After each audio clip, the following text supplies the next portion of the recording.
आजाद देश में एक मटकी से पानी पीने के कारण 9 साल के बच्चे की हत्या कर दी जाती है। अमृत महोत्सव मना रहे हर देशवासी को सोचना चाहिए कि एक बच्चे को मटकी से पानी पीने पर मार दिया जाए तो इन 75 सालों में देश में क्या बदला। क्या यही है हमारी विश्व गुरु होने की परिभाषा। राजस्थान के जालोर जिले के सुराणा गांव में एक घटना हुई। इंद्र कुमार मेघवाल को उसके मास्टर छैल सिंह ने इतना मारा कि उसकी आंखें सूज गई, कान की नसें फट गई, यहां तक कि शनिवार को उसकी मौत हो गई। 9 साल के मासूम को महज इसलिए मौत के घाट उतार दिया जाता है कि उसने एक उच्च वर्ग के अध्यापक की मटकी से पानी पी लिया, या ये कहा जाए कि उसे उच्च जाति के लोगों की मटकी से पानी पीने की ऐसी सजा मिली कि उसे अपनी जान तक देनी पड़ी। जिस स्कूल में इंद्र मेघवाल को मारा गया उसका नाम सरस्वती विद्या मंदिर है। छैल सिंह इस स्कूल के संचालक है। आरोप है कि इस स्कूल में एक मटकी अलग से रखी गई थी। इंद्र मेघवाल को प्यास लगी और उसने मटकी से पानी पी लिया। क्या ये इतना बड़ा गुनाह है कि छैल सिंह को गुस्सा आ गया और वो बच्चे को मारने लगा। आपको इसके पीछे की वजह पता है? शायद नहीं। कोई बात नहीं, मैं बताती हूँ। गुस्से का कारण था इंद्र मेघवाल की जाति। उसकी जाति के कारण ही मास्टर जी को इतना गुस्सा आया होगा, वरना मटकी से पानी पी लेना किसी तरह की अनुशासनहीनता नहीं हो सकती। क्या हम नहीं जानते कि इस देश में पानी पीने के 2 बर्तन होते हैं? संविधान ने खत्म कर दिया, लेकिन घरों में अलग अलग बर्तन का सिस्टम आज भी लागू है। कारण जाति। इंद्र मेघवाल की हत्या इस बात का सबूत है कि आज भी पानी पीने के 2 सिस्टम लागू हैं। इंद्र मेघवाल को जिस तरह से मास्टर ने मारा उसका वीडियो आप देख नहीं सकते और ना ही हम आपको दिखा सकते हैं। इस घटना से अगर देश हिला होता तो लाल किले से प्रधानमंत्री अपने 82 मिनट के भाषण में इसका जिक्र जरूर करते। आप सोचिए, एक तरफ हम अमृत महोत्सव मना रहे हैं, दूसरी तरफ जिस देश में मटकी से पानी पीने पर इंद्र मेघवाल को मार दिया जाए, क्या आप इसे अमृत महोत्सव कह सकते हैं? पानी ही तो अमृत है। अमृत पीने पर इंद्र मेघवाल को मार दिया गया।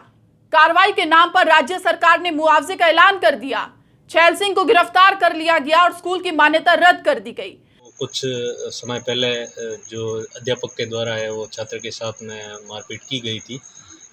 इस प्रकरण का पुलिस के संज्ञान में आते ही त्वरित गति से इसको संज्ञान में लेते हुए प्रकरण दर्ज करवाया गया और मेरे द्वारा अनुसंधान किया जा रहा है। आज ही प्रकरण दर्ज हुआ है और मैं मौका देख के आया हूँ। एसपी साहब भी पधारे थे और इसमें है जो आरोपी जो शिक्षक है उसको दस्तयाब कर लिया गया है और उससे अनुसंधान किया जा रहा है। लेकिन क्या ये काफी है हमारे समाज में फैली हुई जातिवाद की घृणा को खत्म करने के लिए? इंद्र मेघवाल कोई पहला नहीं है और ना ही ये आखिरी होगा। इसके पीछे की वजह समाज के लोगों के भीतर जातिवाद का जहर है। ये घटनाएं तब तक बंद नहीं होगी जब तक भीतर से धर्म और जाति के आधार पर घृणा की प्रवृत्ति समाप्त नहीं होगी। कहीं दलितों के मूंछ रखने और अच्छे कपड़े पहनने पर दिक्कत होती है तो कहीं घोड़ी पर बारात निकालने से, कहीं मामला प्रेम प्रसंग का होता है तो कहीं अंतरजातीय विवाह का।